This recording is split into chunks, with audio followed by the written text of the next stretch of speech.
because people will get really stuck on like, if I'm always thinking about recovery, I'm like, I'm exhausted. I don't want to do it. This is hard, right? The It's my whole identity. So it's like, how do you just get back into life again? And that means allowing more space for that flexibility, recognizing there's more than one version of maybe an experience, and connecting to other ways that you can actually be yourself and not just be that disorder. Hi, guys, and welcome back to the Thick Thighs Save Lives podcast. We have the episode you've been waiting for. I am Rachel. And I'm Kelsey. Guys, we have Rachel Rifkin with us today, who is a licensed mental health counselor who specializes in eating disorders. She has such an impressive resume, dual master certifications in counseling. From Columbia. She has certifications in sexuality, women, and gender studies. And she is clinically trained and has experience as a therapist in eating disorder treatment facilities, as well as a private practice. So Rachel has been involved with an organization in which we highly regard, which is the Alliance, since 2013. And she's an associate director of the support groups there. Rachel, we are so lucky to have you with us today because this is a topic that just every woman needs to hear. Absolutely. Thank you for having me. I'm so excited to be part of this conversation. And the fact that you are willing to even have this conversation speaks volumes that so many people are not even willing to recognize. So, really excited to be here. Yeah, we're so excited. We've been so excited about this episode that we polled a lot of our audience before the episode to get questions from them that they wanted to hear, because of course, like, I have some questions, want to elaborate on some of the work that you do and just get some of your thoughts on, some body dysmorphia, eating disorders, and just kind of open up the conversation about a lot of these really heavy topics. But I'm really excited also to ask some of the questions from our community that just people want to know. Like, they want navigation with how to have this conversation, not only with themselves, but people that they love and surround them, and how to start to change some of their language around, their own body image and body dysmorphia. And it is hard work. So we're going to dive into a lot of these topics today, but I just want to preface this with some of our listeners, that this is hard work and hard conversations, and it's not something that we can solve in a day or in an hour in this podcast. But I'm hopeful that by the end, we will have some action points that you can start to just look at some of these conversations, make some of these adjustments, and maybe adjust some mindset with yourself and your body. Absolutely. And it will be even more time after that where you might be like processing information and being like, what the heck is going on? It is so normal. And it's so normal to have a lot more questions, a lot more confusion about what you might be feeling or thinking or reflecting on. We will absolutely connect y'all with any resources if you need to reach out for more questions. And continuing this conversation outside of here. So that's what the Alliance does. So I'm really happy to be here on their behalf.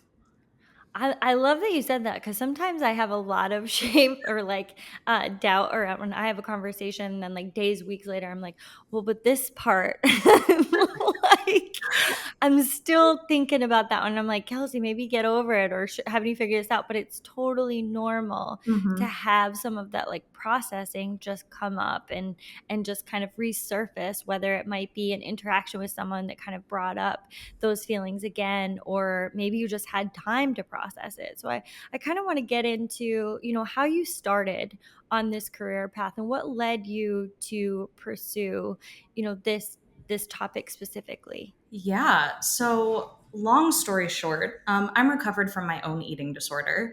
And I say recovered because that's the word that resonates with me. There's, to your point of processing information and doubting, there's a lot of debate in every field about everything. But within the eating disorder world, a lot of people, there's a lot of different thoughts and opinions about semantics, about recovery, recovered, and all of that. So I say that word in the sense of, I still got my stuff, right? We're humans. We got our shenanigans, but the eating disorder is no longer a part of that in terms of how I cope. So, what that looks like, long story short, is I did not fit the mold in the sense of I did not look like a stereotype. We might all have this archaic stereotype in our head of what an eating disorder looks like, how it's glorified in the media, and how it's talked about, which we've made a little bit of progress, but there's still a lot that needs to be worked on. Eating disorders are seen as something that you choose, something that only affects a certain age range, that like thin, white, affluent teenager, in a sense, teenage girl. When eating disorders, if you can take away anything from today, is that eating disorders do not discriminate. They can affect anyone, regardless of age, race, gender identity, sexual orientation, faith, body shape and size, ability, you name it, the list goes on. Anyone can have an eating disorder and full recovery is possible. It's often just lacking the right understanding of, we're often asking the wrong questions, where we're focused on very old school to say language and conversations around what eating disorders are and how to diagnose them. So I'm already digressing, but all to say that kind of shaped my own understanding of what an eating disorder was. That wasn't even in my radar when I was struggling, but it was really that perfect storm of genetics. Almost 60 to 80% of eating disorders are genetically influenced. That does not mean you will have one inevitably, but just like any other mental illness, mental health issue, even just like DNA, when you think about it, it's that predisposition, but it's genetics sort of setting that stage and it manifesting through that perfect storm of environment, peers, social media, trauma, different events happening or not happening in your life, personality trait, all of that swirling around, and your eating disorder manifests as your mind and body's best way to cope with all of the nonsense. So it's not something you wake up one day and you're like, wow, it's a beautiful day, I'm going to have an eating disorder. No, it is not. So I had a very, perfectionistic type A people pleasy personality. I was very genetically predisposed. Eating disorders do run in my family. But it's not something that like I really understood. So, and I, on the outside, I looked fine. I was functioning. I was right. I was doing all the things, taking over the world in my way. And my eating disorder was really my way to cope with a lot of emotions that I really didn't know how to handle. It was a lot of the coping, how I needed to put on this really perfect facade on the outside. So I turned towards what I knew best, which was food and my body. Something that we do learn a lot about, but often in ways that are shaped with judgment and expectations. So, long story short, I keep saying that, but now it's just a long story. I ended up sharing some of this information to my mom because a friend found out and actually called me out, held me accountable, love her. And my mom totally understood because of what she had been through. She got connected to Joanna, the CEO and founder of the Alliance, many, many moons ago, convinced me to reach out to her. And I quite frankly don't even remember that conversation. I was so not there. I may have looked totally fine on the outside, but on the inside, I was just a shell of a being. I thought Joanna was cool. She showed me some information and pamphlets about places to maybe get more support. And I trusted her and I picked a place to maybe look into for care based on their like website and pamphlets that I thought was the prettiest, honestly. So I ended up, luckily, I also had a lot of access to getting treatment. I was able to get higher level of care to work on not just the like physical get to a healthy baseline of healing your body, understanding what it needs, what it wants, but really understanding my relationship with food and my body as a result of that. So I had to challenge so many assumptions I held about health, about food, about nutrition, about exercise, about just how all of that shows up in different ways in different environments. And that does not happen overnight. It does not happen even in many, many nights. So I was lucky enough to be able to do that work, realize how much this really impacted me. And I stayed in touch with the Alliance. I realized how much this is a thing. I had a lot of friends and family opening up to me. And I realized there was a really a big gap in talking about this stuff. And I was like, and I kind of still fit some of this mold of people who do get access to care. So I can't even imagine all the other humans out there that don't even understand where to begin. Um, Fast forward to now, I do get to give back as the associate director of support groups. I get to help bring all of our free therapist led virtual support groups and in person groups to life. They are all completely free for any human over the age of 18 to just log on and get support and know that it's held in a space with other people who get it. Um, and it's being led by licensed clinicians who understand the nuances from a clinical setting. We also have groups for loved ones. So to your point about like how to help others, what to say, what to not say, that is, it affects everyone around you. When people are like, well, it's just me and my eating disorder, like no one knows. I'm like, it's still definitely having a ripple effect. Don't be fooled. Um, it's a family disease. It affects peers. It's everywhere. So we have friends and family support groups as well, where loved ones, supporters can go and ask all the questions without worrying about upsetting their loved one, without worrying about sounding like an idiot, and get some of that clinical support as well. And also taking a look at some of their own stuff in a, loving way. It's being like, this doesn't just exist in one person. We all don't realize how much we're affected by diet culture and misinformation out there. So that's my life. Wow. I just have to pause on the epicness of working for the facility that was able to save your life in many ways. Yeah. I mean, like, who does that?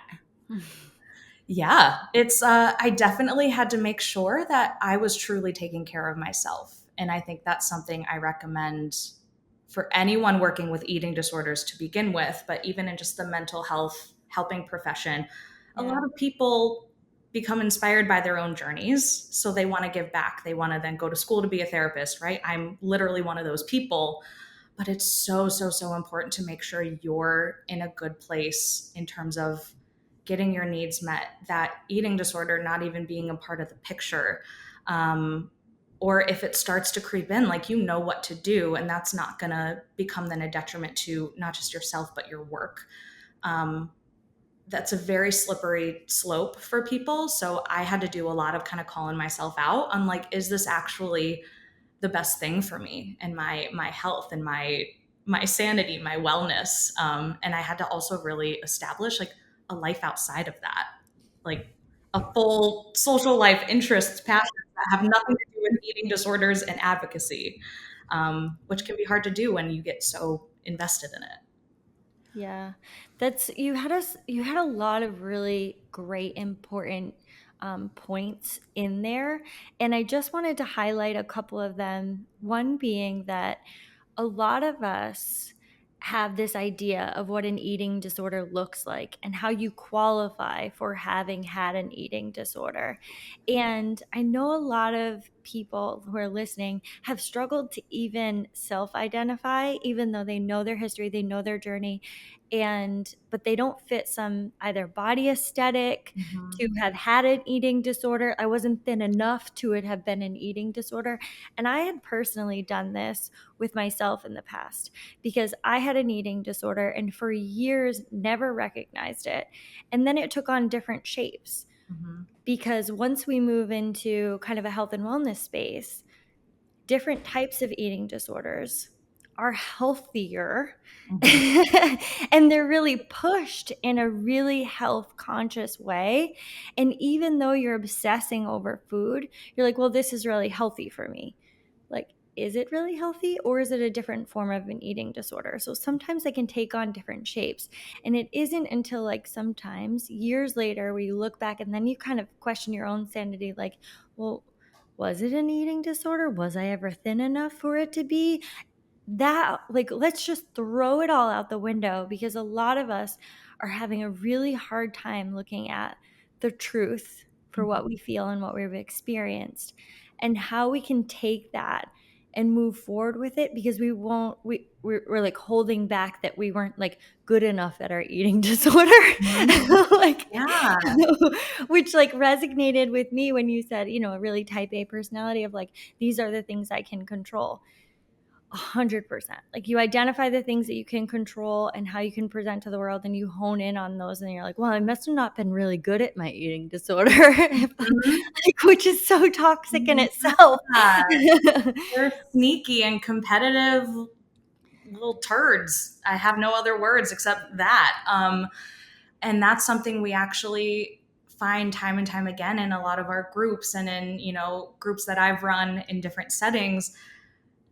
Eating disorders thrive off of comparison. And whether it's external, internal, whatever it is, even when I first started my, recovery journey, it shifted very much into that eating disorder competition to more of like, well, then I have to be the perfect person in recovery. I have to do treatment perfectly. I can't mess up. I have to get an A plus, or else like this was not worth it. And it's constantly challenging that all or nothing thinking, and also challenging the bias we don't realize we hold of like, what even is a perfect eating disorder? That is the most ironic thing Yes. in my life. When you put it out loud, you're like, oh yeah. But your mind, it feels so convincing. Good at taking things and twisting it, but when you say it out loud, you're like, wait, what? That doesn't make sense. But then you're like, but I still believe it and I still feel it. So it's constantly trying to like verbalize what sounds and is so rational in our minds, externalizing it so then we can recognize where the loopholes are. So then we can get to maybe something a little bit more realistic that's actually shifting us towards like those recovery steps. Those like, and I even will stay away from that recovery language to take that pressure away and make it more about like just doing life. How do I just keep doing life? Because people will get really stuck on like, if I'm always thinking about recovery, I'm like, I'm exhausted. I don't want to do it. This is hard, right? The QE. It's my whole identity.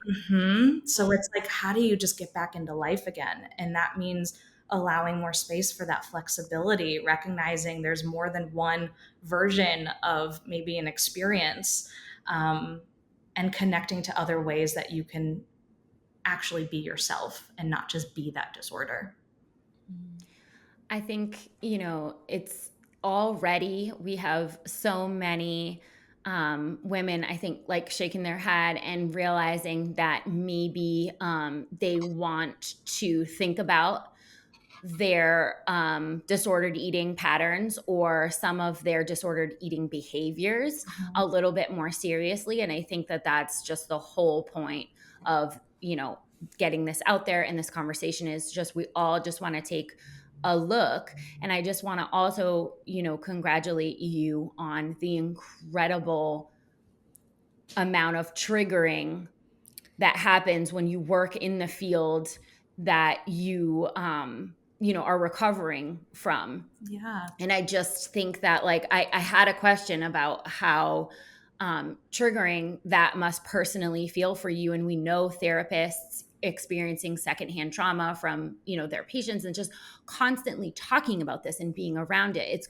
It's gotta be really hard work. And it just shows what you've done and how far you've come, that you're able to be immersed in it every day and still have that lens of being able to step back and have your life. So I wanted to say you're an incredible human being and therapist.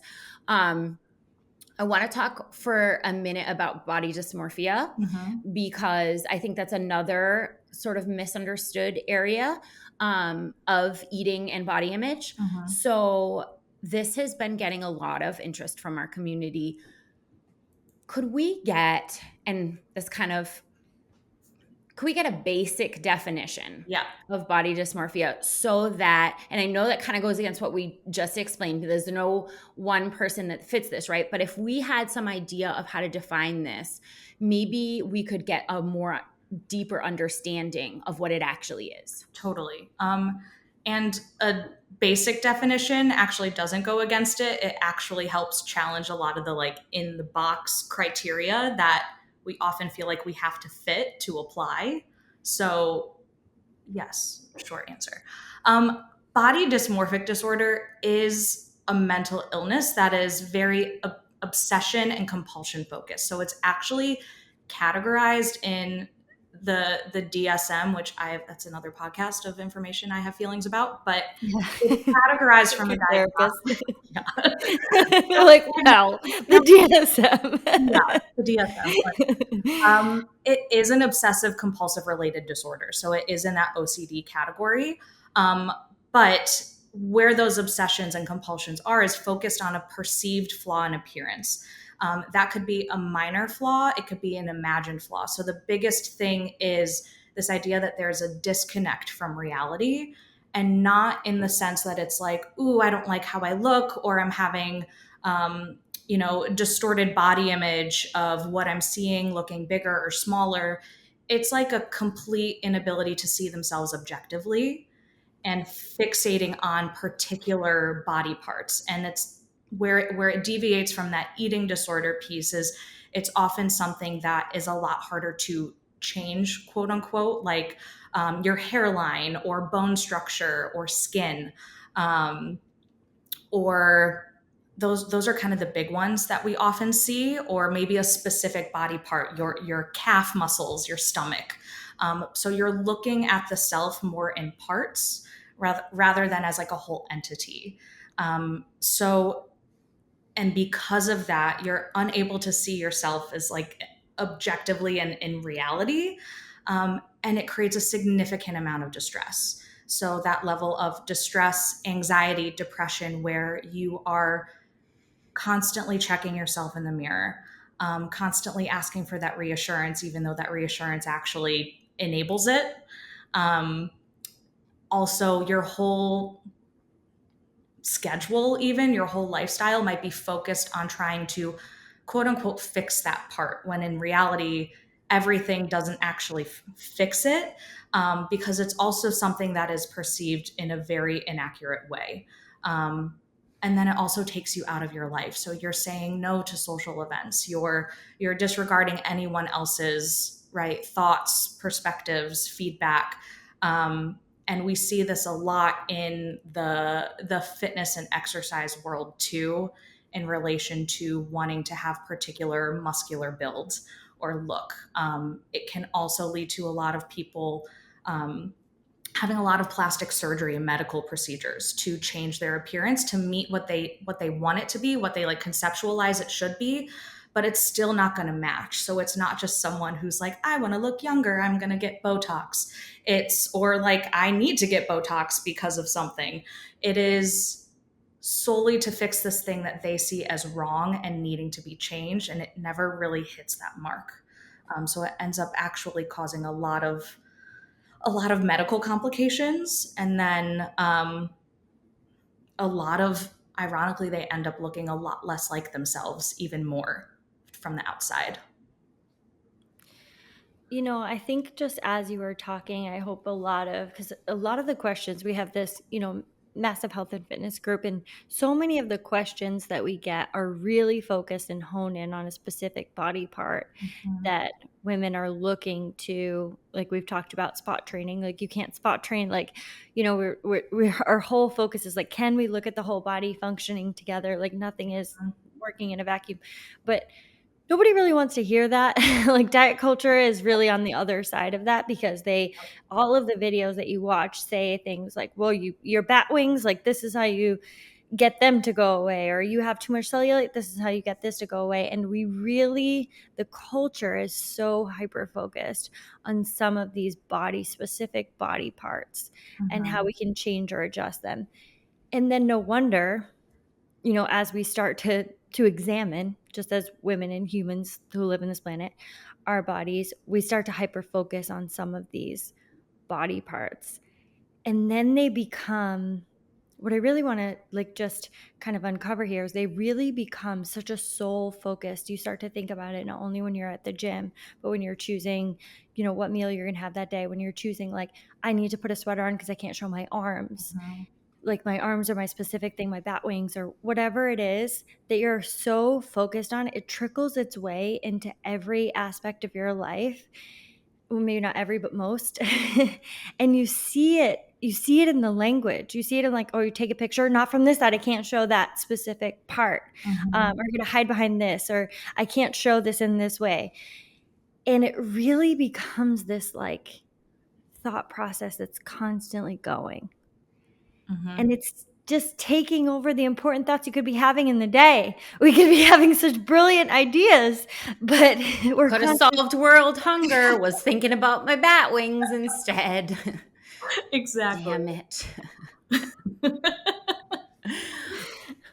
I just wanted to ask on that if we could get, some of the more common signs that people could look for in themselves that might indicate they're struggling with body dysmorphia on any level. Again, we don't have to say it's at level 10 in order to be recognized, right? Exactly. What are some things that you look for if you had a client that might be struggling in this area? Yeah. And I will preface this with, if you're listening and you are thinking like, do I have this or does this apply to me? And you're already kind of in that questioning place, it's worth getting further assessment, right? You don't have to check the box. You don't have to hit 3 out of 5 symptoms.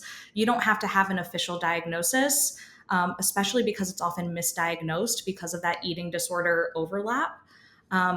If you're already wondering because it's causing you some distress, anxiety, discomfort, it is worth getting more support and getting an assessment or further conversation with a trained professional. Thank you for saying that. Like, Thank you for saying that. End of podcast. We can wrap up here. End of podcast. You don't need to check 3 out of the 5 boxes. Please, if this gave you pause, if any of those things gave you pause, let's further investigate. Yes. But in terms of what we typically see for someone with BDD is that constant body checking in the mirror or even reflective surfaces. And this isn't just the like insecurity or like insecurity about your body. It is like, it's almost like compulsory that you have to be like checking certain body parts. Maybe it's a certain amount of times. That's where it overlaps with some of those obsessive compulsive disorder presentation. You might, on the flip side, be avoiding mirrors altogether. Always comparing yourself. And again, not just like, oh, this person looks like this and I don't, or that person's pretty or that person's whatever. It is like really fixated on those particular pieces too. And it then reflecting back onto like you not being good enough, having a lot of underneath shame, anxiety, not being worthy. You might not be saying all that aloud, but it's often connected to that of because you are not like this person, you are not enough. Constantly asking others for that reassurance about your appearance. And that's often the person that, right, they're asking about, do you see these acne marks on my skin? And you're like, I literally didn't even know that you had acne. And now that you're bringing it up, I maybe see kind of a light discoloration in your right cheek. But no, they do not see that. They see a completely different version of themselves. So it is that type of like constant reassuring. They are, to your point of like covering up, they are wearing things that are actively covering those body parts. Maybe it's also not, it's excessive. Maybe it's summer and you are still wearing sweatshirts because of your arms. Using those accessories constantly. Obsessive behaviors with grooming.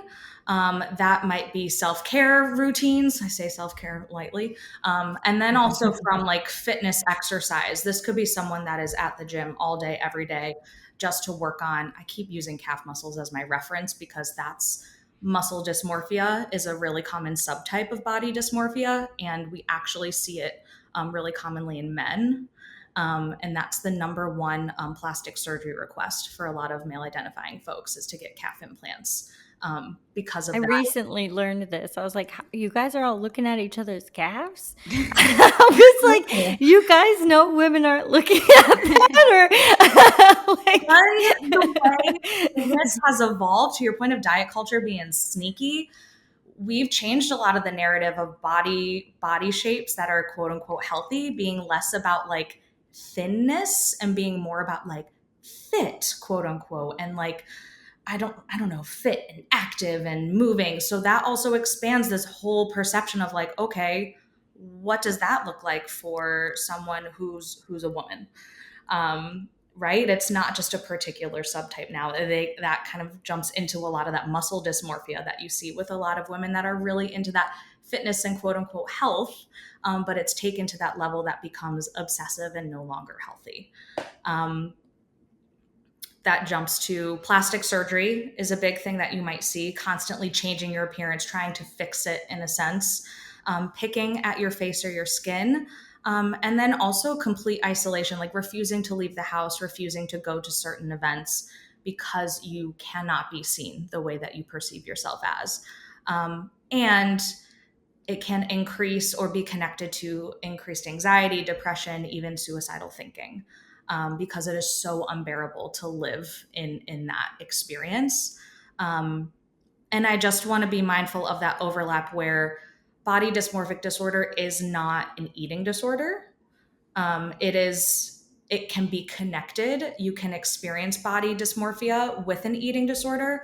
Body dysmorphia can also lead to eating disorder patterns and an eating disorder as a way to cope. So a lot of times, to your point, you mentioned about like, well, what's my next meal going to be? There might be a fixation on food, food and fitness even. And that might mean, okay, well, if I do this behavior, or if I eat these particular things, that will change this thing I'm fixated on. Cue eating disorder. You're pretty vulnerable for that to kind of take hold. And then that's where there's a lot of misinformation and confusion of kind of like what is what, diagnosing with what or the other. That's where body dysmorphia often gets overlooked when there's that eating disorder in the mix. It can often be minimized as you just have distorted body image. You just need to fuel your body and you'll cognitively start to rewire and like see yourself more authentically and compassionately, when it's like, no, even at maybe a full baseline foundation of quote unquote healthy, you still have that misperception. Just a quick interruption to tell you guys about our fall preview, Amazing Fall Patterns Coming Autumn Magic collection. You guys, happy fall, you basic bitches. Oh, I've been waiting. Get your pumpkin spice ready, and you need these collections. Our first collection just dropped on Friday. It's Autumn Magic. We've got a harvest hike pattern. We've got Leave Me Alone. Come on, our naming committee. Let's go. Hey, round of applause for them. We have Pumpkin Patch Plaid coming It's back. us. Oh, it's us. Thank you. Thank you for the round of applause. I think I named that one. 20% off the Pumpkin Patch Plaid, which is such a great deal. And it's such a versatile pattern. You're going to love it for all your fall photos. And then we also have a new bra, which is our Autumn Vista. It's like a little peekaboo. Check it out. You're going to love these patterns. It's fall. It's fall and we're excited to be here. Honestly, Pumpkin Patch Plaid sold out so fast last year. I am very excited for everyone who didn't get their hands on it to get their hands on it this year because it's a fabulous pattern, 20% off. ConstantlyVariedGear.com. You know, there was a lot in there that we could all kind of like identify or pick out. I wanted to ask you, because there are so many layers to body dysmorphia, there's such an overlap between body dysmorphia and eating disorder. And I kind of wanted to talk about maybe the seasons of life that we're in and how some of those like past ideas of body dysmorphia, or if you haven't identified as someone who may quote unquote like have had body dysmorphia, maybe in the season that you're in, it could bring up some of these feelings. I'm currently pregnant and it's a really big changing body time that changes so quickly. And there have been times where there's just been like this hyper focus on like, well, why do I have so much cellulite? I'm doing pregnancy wrong. Like, And these thoughts start to creep in, and like, you're not doing it good enough, right? Like, you're just, like, other people are doing it better and you're not doing it good enough. And like the idea to step back from that and say, like, there's so much more going on here. Like, having those kind of like thoughts or patterns in check, where you can say, like, we're not working in a vacuum here, where it's not just about the cellulite on your legs. Like, look, step back and look at this whole picture. Like, your body is doing so much. And I kind of have some of those practice behaviors, but I wanted to ask you about, like, people who are going through different phases or different seasons of their life. You know, it could be pregnancy, it could be postpartum, it could be, you know, major events or traumatic events specifically, where you might see a lot of body changes or just have these feelings kind of come up. Could, you know, if you haven't identified as someone who has had body dysmorphia in the past, is it possible that maybe you have some of those symptoms now? Yeah, it is. That's where sort of that genetic predisposition might be there. But because of that environmental circumstance, it sort of created that perfect storm for it to manifest. So, absolutely, that does not mean that's what will happen, but it absolutely can be an increased like vulnerability factor. And it's also to validate, should that be happening, or should you be experiencing like a totally different experience of your body, how you're feeling in it, how you're thinking about it. That is really normal to have those changes, eating disorder, body dysmorphia, or not. Like, you have been in this body your whole life and we're told it's supposed to like look and be a certain way for forever. It's supposed to change. It's supposed to age. It's supposed to evolve just like we are. If we were the exact same as we were when we were 7 years old, I would be very concerned about the human population. So I say that knowing that we will inevitably have a reaction to change, whether it's good, bad, or anything in between. Whether it's exciting like pregnancy, but also terrifying because you're like, oh my gosh, I'm growing this alien in my body and my body is confused and I'm confused and I've never done this before, but also yay, I'm having a baby, question mark. Like, It's like all of these mixed emotions happening at the same time. I'm so happy you're growing, but what the hell? what is this experience? What is this sensation in my body I've never had before? It is so expected to have a totally different reaction and experience to your body and to have different emotions in response to that. So I say that to not like freak anyone out if they're like, oh my gosh, yeah, this is happening to me. Like, it doesn't mean go to the doctor, you have an eating disorder. It means like, all right, you're going through some shit. Like, make sure you maybe up some support. Maybe that means just getting a nice journal that you know you can brain dump thoughts in. Maybe it means getting a therapist that you know you have a space that can truly be yours to vent about. Maybe it does mean, okay, wait, no, this has taken a turn to a level that I know is actually not okay. I need even more professional support. I need more of an assessment. So, very expected, any change. And we're also wired to regress to what we know, what's most familiar. So, if you have ever struggled in the past, or even just any type of patterns or behaviors, regardless of what you want to label them as, when you go through change, you want to jump to what's familiar as your constant. So it's very expected to jump to then maybe increased anxiety or negative thoughts that you used to have that you're like, well, I haven't thought this way in years. What's going on? I'm not doing pregnancy right. No, that just means like you're trying to kind of hold on to something that like can ground you, and then trying to think of, okay, what are other ways I can actually reground to this like new norm? That's so important. And I can't say enough how much we hear specifically from women at points of life change that are in a full scale panic. We hear from a lot of perimenopause, menopause, and postmenopause. It's like, my body just doesn't look like I've ever recognized it to look before. And I just love that you normalize the fact that like it's okay to have an emotional response to that. Yes. What we may want to pause on is I have to get back to my high school weight. Yeah. Like, okay, you're a different person. You have a different life. Nothing is the same. But, right? But the as women, 16-year-old body. Like, as women, we do experience so many more body changes over the course of the lifetime, if we decide to have children, if we don't decide to go through menopause, that's happening no matter what. And it's just, these times where we need to normalize feeling a little bit shocked, overwhelmed, even disappointed Mm-hmm. in the way that you are, the way that your body is looking currently, but maybe checking on those responses when they start turning into disordered behaviors. Totally. And I love your advice of just upping the support, getting with a trusted therapist, just like talking these things through, because they're gonna happen at some point in your life. It's not if, it's when. So, falling back on those learned behaviors that a lot of us, I know what I'll do. I'll go on diet pills, stop eating, and completely, annihilate myself so I can get Mm-hmm. back to my high school weight. We know that route. I have a listener question for you. I'm going to leave her anonymous. She said, quite simply, everyone says to love your body, but how? Yeah, that's the $1 million question. Sure is. Redefining what that looks like for you.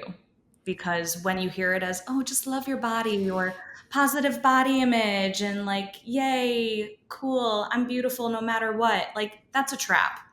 That is It's a not trap. like you, even in the recovery world, like I was taught to be like, you have to learn to love your body no matter what. And it's like, but what if I'm really pissed at my body? Right? Like, what if I like it's adjusting to all these changes or like it is like, I don't know, I'm like not thrilled with it right now. And you're telling me to love it. That's a really big gap to fill. So I really like taking out the like positive language, even the love language, if that feels really unattainable, and finding words that resonate with you. And that might change from moment to moment, but even just body compassion, body acceptance, body tolerance is a big one that I know I've grappled with a lot of bodily dysfunctions in my life. But like being like, okay, I'm not feeling my body right now. I don't like it. I don't love it. I'm not even like, I don't even want to acknowledge it, but can I tolerate it? Because I have to get through the day. Like I have to go to work. I have to go like pick up the dog from daycare or something. And that gives you permission to like not judge yourself for not being like, yay, I'm beautiful and I love myself all the time and I'm whatever. Like I hope there could be points in your life that you experience that. And when you're not there, it feels and is a trap. And it can also sound really inauthentic. Like there's a fake it till you make it to an extent with some of the like, sometimes you just got to walk through the motions. But when it comes to the body love, that can be really hard. So I often with clients will do what I call like a body image spectrum and they create their own language of from like the most kind of like negative way they would describe experiencing their body and to the most like the goal oriented. Maybe it's body love, body ownership, body pride. And then neutrals in the middle, and everything in between is kind of language that they would describe. Maybe it's body disconnect, body distrust, up to, body like, body tolerance. And understanding, well, where am I in this moment? Maybe where was I yesterday? What changed? If I went from like body neutral to feeling just like indifferent about my body to now being like body hate or something, like my body can't change that quickly from like yesterday to today. We might think it does. I know we can convince ourselves it does. It doesn't, I promise you. Um, but something else did change, and that's typically our emotions and our experiences. So maybe from yesterday to today, you missed the subway, you stepped in some dog poo, like a bird pooped on your shoulder. I have a poop theme going on. Someone like flicked you off on the street, like you got a bad grade on a test, whatever it is, all of those things our body holds onto and we carry with us because we have to get through the day. So then we get home or the next day happens, we're putting on maybe the same outfit we wore the other day and we're like, oh, nothing fits. I hate how I look. I feel horrible, blah, blah, blah. There's a lot of other things that impacted our experience of that. So that can really help us sometimes take the pressure off of like, don't have to love my body today, but I can acknowledge like it helped me get through a real shit day yesterday.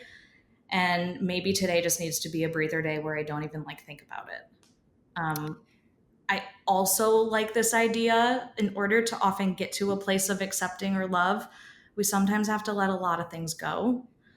And grief work is really, really powerful in relation to our bodies, especially when we know we're going through changes, especially once we recognize things that we're not going to have again. We have to let go of expectations. We have to grieve the loss of what we maybe thought could be, what we expected could be. Even if we don't want that anymore, we still might be holding on to some of those things. So when we can acknowledge it and like even think that experience, it gives us more space and capacity to learn what it looks like now to love this, like this new way we're experiencing our body.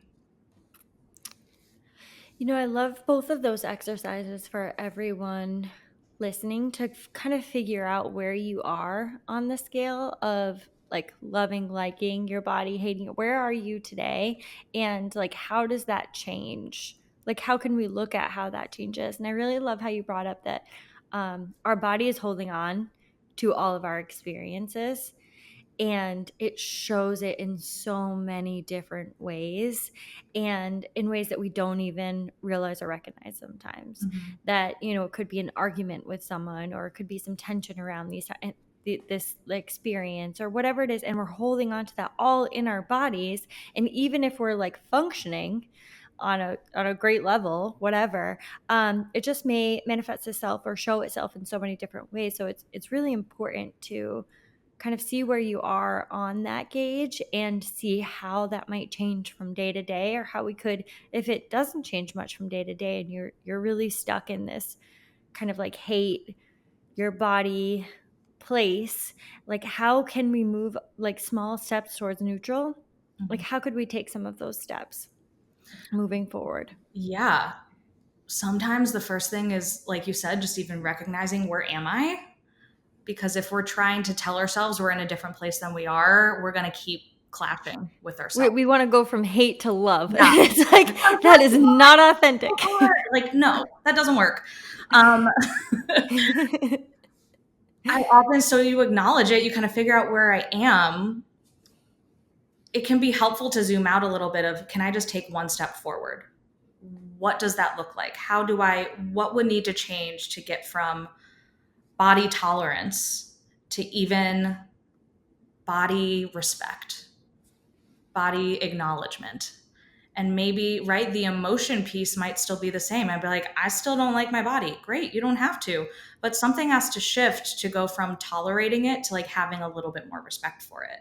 Maybe that just means like, I'm going to go outside today and just like go on a little stroll and like give myself space. And I never do that. Or maybe it's, I'm going to do something fun for myself that has nothing to do with my body, but I know like kind of brings me more joy and connection. Maybe it's like, I know I've been not taking care of myself. Like I'm not, fueling myself the way I would be best for me. I'm not listening to my body. Maybe I'll actually listen to my body, and I know I actually have to go eat something, or I've been depriving myself of something that I'm telling myself is not okay. I need to give myself permission to have that.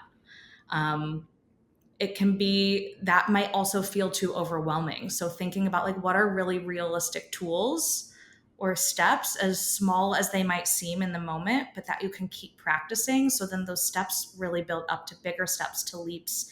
And then that transition to liking, accepting, all of that becomes more doable.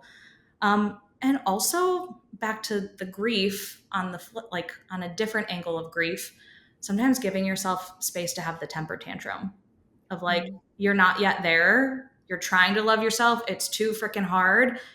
You're obviously then mad that you're trying to do that and judging yourself for trying to force this loving your body BS. Have a tantrum, be pissed, right? Just like a kid in the grocery store when they want something and the parent says, no, not right now. Or you can pick out one thing and they're like, I want all of this. And they're like, no, the kid has a tantrum.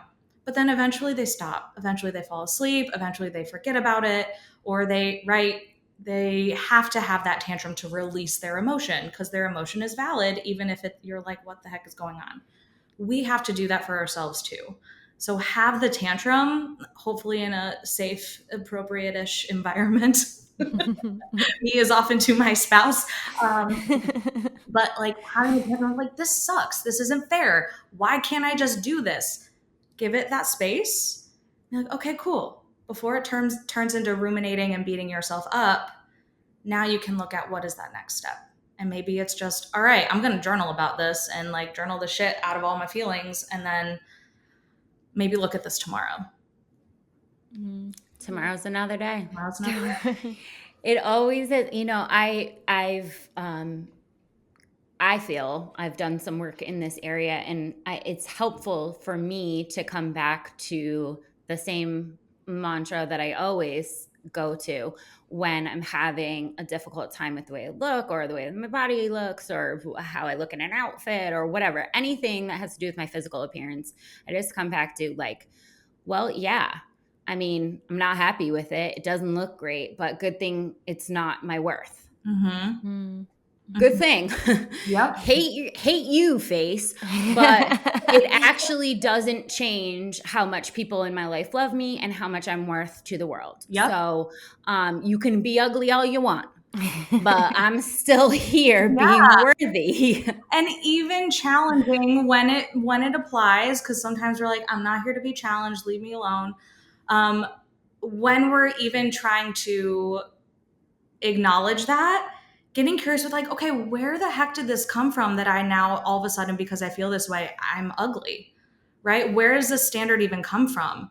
Okay, most likely it comes from diet culture and society and the very fat phobic world we live in, where certain body sizes are deemed appropriate, okay, healthy, not healthy, lovable, not lovable. That's something we internalize from like the womb. So it is very hard to like create space for that and start to unlearn it, of like, okay, how is actually what I'm saying reinforcing a lot of like diet culture, or reinforcing a lot of assumptions about a fat body, a larger body, a different body, and how can I actually start diversifying that in my own world, so then those jumps when I have those thoughts can actually have less power. Right? Even just I diversify like the accounts on my Instagram of like different, whatever, everyone I follow, so that's not just like the same person that looks the same and does the same stuff and whatever it is. So then my brain is even cognitively absorbing different images, different people, different experiences of all of these people look super different, and they are all versions of healthy, right? Even if on paper, right, according to our medical system, they might not be deemed quote unquote healthy. And then regardless, health is not an indication of value and worth. Everyone deserves to get care. Everyone deserves to get to support, and maybe appropriate health. So then that health wouldn't be the thing. Anyway, I'm digressing, but I have a lot of fun. But all to say, like, giving yourself permission of like, okay, like this didn't happen overnight. It makes sense that like I'm jumping to these thoughts. And is there one way I can also recognize like how I don't even realize I'm also reinforcing things that are not good for me, but also not good for a lot of other people? Yeah, that really always resonates with me, because You know why? Because you're always looking to fight the man. I'm like, always looking to fight them. That gasses me up like that. Yeah. But whatever gets you going, whatever your motivation, whatever resonates with you, because Yeah. I'm like, no, I won't have these thoughts because I'm not feeding this culture. You know what I mean? Like it gasses me up, because something you said at the beginning when you talk about like, this is generational, this is genetic, like we're passing this language around, and we're not only passing it around to within family members, but within our social circles and within our friends, and the language that we use and discuss with each other, and how we're women historically have found connection with tearing ourselves down and then connecting over that. Like, I'm so fat too. This language, like, that we want to just tear ourselves down in our way, that like, not that like that recognition, just like whatever language you're using to tear yourself down, stupid. It doesn't even necessarily have to be just your body. It's just the language that we use. historically, like, women have really rallied around that, and we have pushed away the idea of like, no, I'm really happy in my body. I'm really proud of how strong I am. Imagine the woman at the party when everybody's going, I'm so fat. I'm so fat too. No, I'm the fattest. And then the woman that goes, I'm really happy with my body. It's like who brought this girl? Get her out of this circle. Which That's is often pathetic. with my friends, and they're like, really, Rachel, you're going to go there today? I'm like, yeah, I am. Unfortunately, I am. Yeah, because we're gonna fight it today, tomorrow, and the next day. I know, but it's, you know, it's this thing. It's so, you know, once you recognize it, you can really pick up on it everywhere, and it's definitely, I would say, in my experience, it's worse when you talk to an older generation. You know, the older women around us, like just the language they use, and I'm kind of going like, whoa, whoa, whoa, like we're not talking about our bodies like that. Don't tell me I'm gonna bounce back. That language is toxic for me. I'm gonna reject that. I give it back. You keep that. I'm gonna give it back. Sounds like a you problem. But we don't want to. Well, if something energizes me is like, I don't want to pass this along. I don't want to pass it along to my friends. I don't want to pass it along to my family. I don't want to pass it along to my next, you know, the next generation. And I will do the work in order to not pass this toxicity around. If it's not for me, I will do the work to not pass it around to the next one. So that really brings me to like my next listener question that I wanted to ask is, how can we support our loved ones who have body dysmorphia without invalidating their feelings? Yeah. I mean, validation is key. That can sound so cliche at times, but typically when someone's going to you asking for something, even if it sounds like they want an answer, like a fix it, they often just want to be heard. Chances are anything you are going to tell them to try to do or not do, they've already done or thought of.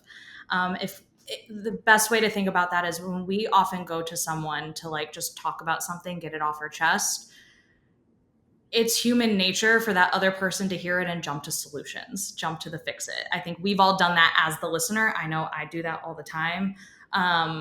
And my wife will be like, dude, I'm literally just venting. Like, this is not, no, shush, no. I'm like, okay, yeah, cool. But thinking about, I think sometimes the first thing you can ask if someone's going to you with particular questions or comments or whatever is saying like, is this like, do you want validation? Do you just want me to listen, or are you looking for solutions? Is this like a problem situation? You want me to like brainstorm with you, or do you want me to listen? What would be helpful? If you might be like, who would actually ask those questions in response to someone saying a comment? Sometimes that might not feel super natural. When in doubt, validate. And that might be as simple as like, ugh, that sucks. I'm sorry you're feeling that way. Like, I wish there was more I could do, but like, I'm in it, like, I'm here with you. Or like, what would be helpful?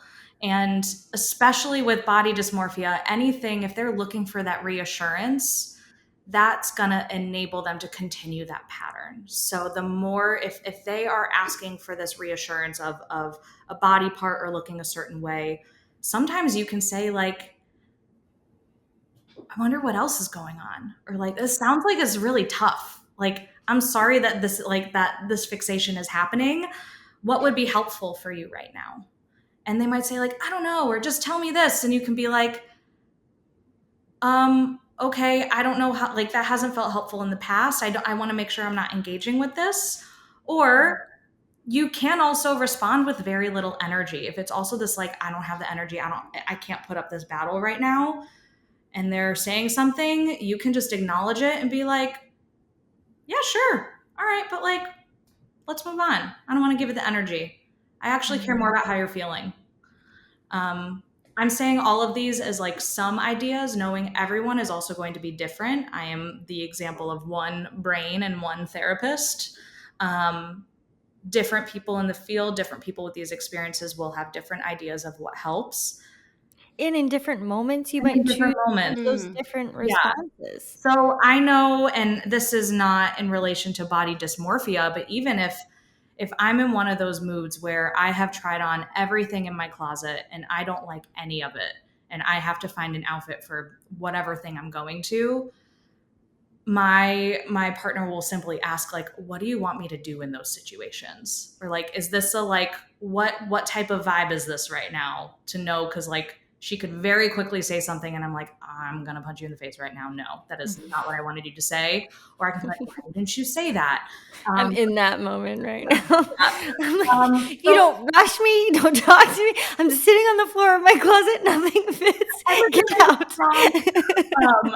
But if you even know that those experiences are going to happen, you can even preemptively talk about it with that person. So if you have a loved one who has body dysmorphia, even asking like, hey, I know sometimes like this can be really challenging for you, or this can be a thing, or it comes up and I feel really stuck with knowing how to help you. The next time this happens, what would you like me to say or do? So then when it happens, you even have their own advice to use against them in a way. And they might get annoyed if you're disrupting the pattern, but you're using their own suggestion. And using that as your grounding can really help you shift that pattern, disrupt that pattern, while also still acknowledging them because it's what they're saying would be helpful. Yeah, I always get personally overwhelmed by the idea of like, do we say like, no, that's not what you're seeing, isn't what I'm seeing? Like, do we say to the person like, I don't see the cellulite that you're talking about. You look wonderful. Or is that just fueling Mhm. that fire of like, we keep talking about it? Like, do we talk about the thing that they want to talk about incessantly, or do we like redirect? Like, it's a very hard thing because every single time I've tried to redirect, it always finds its way back to the inner thighs. Like, it's like all like, Mhm. and I don't know, because sometimes it feels like no matter how many validating things you say of like, I don't see what you're seeing, Mhm. it doesn't seem helpful. Right, because in their experience, they still see it and it is real. So I think it can be helpful to acknowledge that, like, that might be what they are seeing and feeling, of saying, like, you can acknowledge the disconnect of, like, I wish I could be more helpful. I feel like I'm not going to be a helpful response to you with everything that, like, right, what I experience of you is very different than what I know you're seeing. Um, Again, going back to what could be helpful, they might not know. That's okay. Or bringing it back to the emotion sometimes can help. Of if someone's saying, "Oh, how do I look? Does this make me look whatever?" or blah blah blah, you can just say, "Well, how do you feel? How do you Yeah. feel right now?"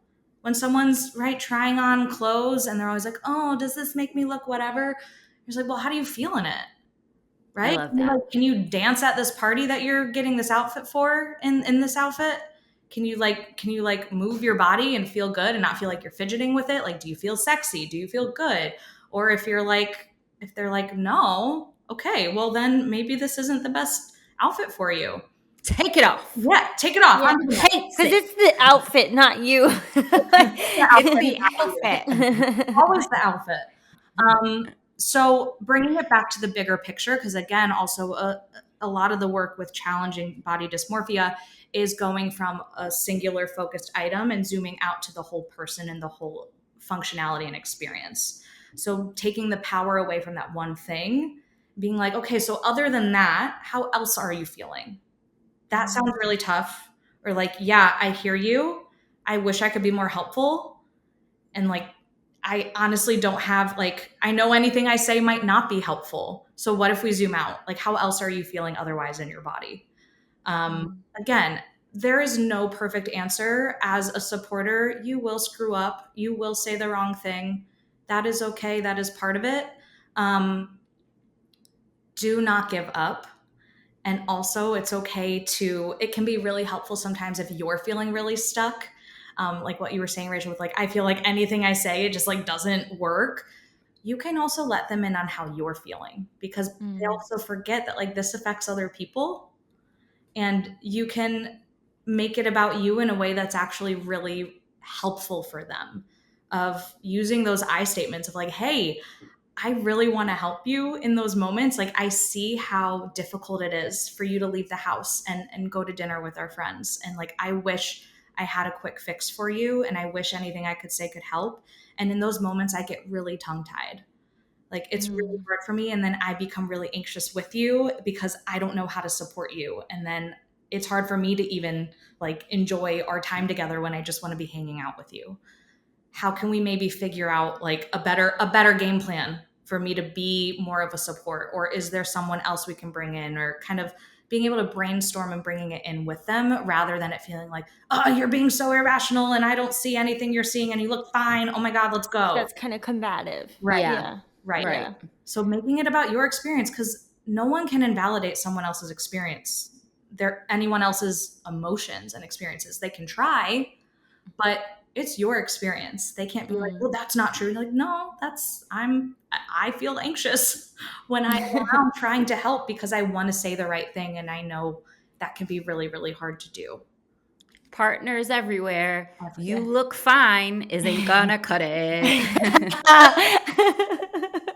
It's all crap. I'm gonna play that clip. I say to my husband, does this look okay? Like, is this? And Jose like always like, you look great, and that's like, you know, the go-to. But also, that's not all you're bringing.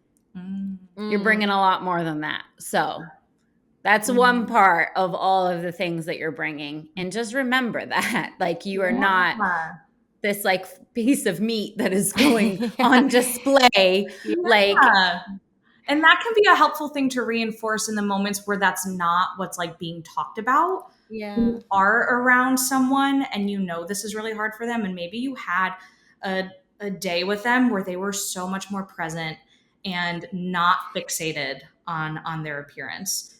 Acknowledge that. Be like, hey, it was so awesome spending time with you today. Right? It has nothing to do with being like, you didn't talk about your body once. It could just be like, I really, really enjoyed spending time with you today. And you were like so freaking hilarious and so present. And I feel like we haven't had that in a while. Like, just a simple acknowledgement, like, it's positive reinforcement, but like, we often are so focused on what is wrong versus those moments of when someone's actually showing up. True. Because almost like you want to tiptoe. I know I've found myself in this position where, you know, I have a specific friend that comes to mind, and she's, you know, constantly talking about her appearance, and it can be very draining for me. And any period of time where that doesn't come up, I'm like, oh, don't hold your breath, don't talk about it, don't look at it, don't because I just want to hold on to it. I just want to enjoy you for who you are. And I just don't, this hyperfixation that constantly comes back to the appearance. But I really loved, you know, for some of those people, if you guys are looking for hints or just discussion points of like, but how are you feeling though? Or like, you know, Rachel had said, like, good thing that's not, you know, everything that you are. Good thing you have so many other qualities. There's so much more important things about you than this, like how you look, how like my hair came out. Yeah, like there's so much more that you have to offer, and there's so much more I value from you in our relationship than that. And just kind of, I think in a lot of ways, like, we should do a better job of reminding people that they do have so much more value in our lives, and it's not the most important thing. And like, I think sometimes we overlook it a little bit, because, you know, when they come out and you look gorgeous, you this, what, like, we're quick with those compliments, but we're not as quick to say, like, I just really value your energy and your perspective and the way that You're you so think smart. about things. Yeah. And it can feel really cheesy when you are focusing on those non-appearance things. And that ironically, it shouldn't be, but that ironically can sometimes become like a funny joke then of like, we sometimes do presentations in schools and we have like a whole slide on like things, like ways you can compliment friends that are not appearance focused, and they're super cheesy. It's like, you light up the room, and like, your smile makes me smile, and like, you're the funniest person I know, and like, all the kids like will laugh, and I'm like, yeah, that's like kind of awkward to say when you're not used to it, but you can even just make a joke out of that and recognize that's your way of still disrupting this. Like, we're so focused on the image. And then it doesn't feel so like ridiculous when you realize how often you want to jump to the appearance. You say, you light up the room, and you're like, haha. But actually, wow, that's a nice compliment. It's the best compliment ever. Honestly, those compliments feel so much more meaningful and last with me anyways. I can only speak for myself, but like someone saying like you're super smart, I really value your opinions, stays with me way longer than someone saying I love your hair. Mhm. Yeah, I'm gonna sleep like, on it later. This is a changeable wake up like a thing. troll. Exactly. This is a changeable thing. How my face looks today is not how it's going to look in 5 years. These are like changeable things. And I'm so smart and you really value my opinion, just stays with me longer because it's like, that's who I really am. Mhm. That's not just how my hair came out today. And this isn't to discount if someone wants to compliment an appearance. Like, I get that all the time of like, well, what if you actually do think someone looks really great and you want to compliment them? Like, yeah, go for it. But then that's also this balance of that can't be the only thing you're focusing on. And then also, as the person receiving it, I know a lot of women, or myself at least, we're taught to not accept compliments often. Yes. Or at least I am. I'm really good at deflecting them, making a joke. I'm way too sarcastic. So to your point, oh, I love your hair. Oh, I just woke up. I haven't showered in 3 days. What? Right? Like, That's it. What? That's the whole thing. Who, me? me? Can we practice when someone says that, just saying thank you? Yeah. Of like, that's actually a lot of internal work for us, that it's like, ooh, I'm feeling exposed. Like, someone's complimenting me and I'm just saying, okay. So just saying thank you. And then also catching when those compliments are maybe underlying like ways that it's actually reinforcing diet culture. If someone says, oh my God, you look so fit. Oh my God, you look so skinny. You'd be like, that's actually not what I'm going for. Like, I mean, as a therapist, I could go down a totally different answer and people I would walk away from me. But as like a regular human, if I get any comments that are fixated on things that are very size focused, Yeah. I will often be like, I'm actually not even connected to the idea of my body size or weight, whether that's true or not in my own brain, but just verbalizing that of like, you know what? I actually feel really good in my body, but I'm not thinking about the size, or size doesn't even matter. Like, if you're trying on, Yeah. I went wedding dress shopping back in the day. That was a lot of like, I need to respond to all these people, what they're saying every time I put on a dress. And I'm like, I actually don't care about how I look that way. I just want to make sure I feel good in the dress. Like that kind of thing. Easier said than done. But to your point of what was mentioned earlier, that like, we can get really desensitized to this and it happens so day to day. It's really exhausting to have to actively be like, how do I change this all the time? Yeah. It's also okay to turn off sometimes and being like, today or for this hour, I am not going to challenge anything in diet culture because I'm exhausted. Like, you don't have to save the world Taking in a this break. moment. Like, Time out. yeah, time out. I'll be back. Doesn't mean like go engage in all this horrible stuff, but like it's exhausting to constantly be in that brain space. Yeah. And it's like, give yourself permission to sometimes just not, and be like, I'm just gonna sit here, and like, people might say some stupid things that I'm like, that is so not okay. And do I have the capacity to respond right now? Maybe I don't. And that's better for me to not say anything. Sometimes you leave those conversations and you feel such like guilt around like, I didn't respond in this right way, or whatever. That's definitely happened to me because I've just felt off guard in the moment, or like, what was I not ready for the fight that day? Like, come on, like, what was I doing? Or I'm just surprised at how something hit me, especially when you're going through a bunch of changes. Like, a lot of people who like at the gym have said to me like, you're going to be all belly, like you're just going to be one of those people. And I was like, my body is making a human. It's going to do or look whatever it's going to look like. Like, Mhm. don't put those expectations, Send it take back. like, Unsubscribe. I had to find that language and the reason why it hit me in such an uncomfortable way, because like how some of those things have been said have been said as a compliment, but I wasn't receiving them as a compliment. I was receiving them as like these expectations of like Prophecy. this. Yes, of like, this is what your body's going to look like as it makes a human. Like, I don't know how it's gonna look. How dare you? Honestly, how dare you? And like, I'm not going to put those expectations on myself. But I think I've really caught some people off guard with the feedback that I've given them, because they're coming at it from a way of a compliment. Mhm. And it's not that I want to make them feel bad about trying to make that compliment, but I do want to correct the behavior, because that's not what we're doing here. Yeah. We're not doing that. We're not saying that just, you are going to be all belly, and if you have any other fat in any other places, that won't meet my expectation. We're not doing it. However, yeah, like, Just however this body give them looks, the gestures. yeah, well, it makes a human, is going to be perfect and amazing because it's building a human. Yeah. And how cool is that? You're Mhm. creating a human. That is like, the body is so freaking. What did you do today? Yeah. I know. I had an arm. Like, what's up? Like, Not to compare, but let's compare.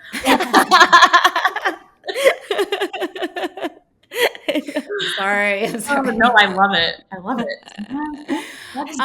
Rachel, this conversation I think is going to mean so much to so many women, but I know that the work that you do is so beyond what we can talk about in an hour podcast, and the resources that you have available are so vast. So I want to give you an opportunity to let our listeners know where they can connect with you, where they can hear more from you, and just any resources that you want to give for anyone on any level of the spectrum. Remember, you don't have to check any amount of boxes to research this further, because the work can be helpful to literally everyone in every part of their journey. Yes, thank you. So, any further questions, resources, support that anyone is looking for, or even if you're like, I don't even know if I'm looking for it, like, please reach out to the Alliance. Our full name is National Alliance for Eating Disorders.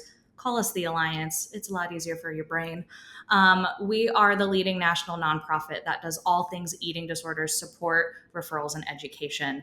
So what we do primarily is connect folks to free, virtual, and in-person therapist-led support groups. We have so many different groups almost every day of the week and at different times, and we have more that we're adding. All you have to do is click a button to register, or if it's in person, all you have to do is show up. We also connect folks to eating disorder specific referrals and resources. We have an amazing helpline that you can call, and you're connected to a licensed eating disorder provider on our team. They're really cool, I promise you. But you can give them a call or send them an email and just get support. If you're like, I don't know what to do, but I listened to this podcast and I was told to call, they will help you. They'll point you in some directions, whether it's groups or finding a therapist or treatment or support for a loved one.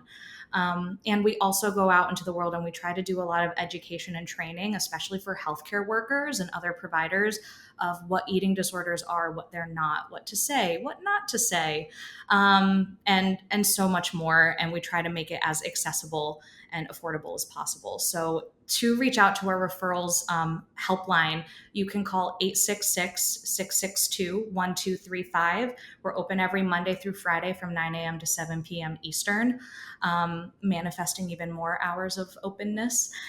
You can also email referrals at allianceforeatingdisorders.com. That's a lot of words, but yeah, that'll be included somewhere. we'll put it in the show notes so that and then we you also don't have to have remember an all that. app. Yeah, no worries. We also have an app.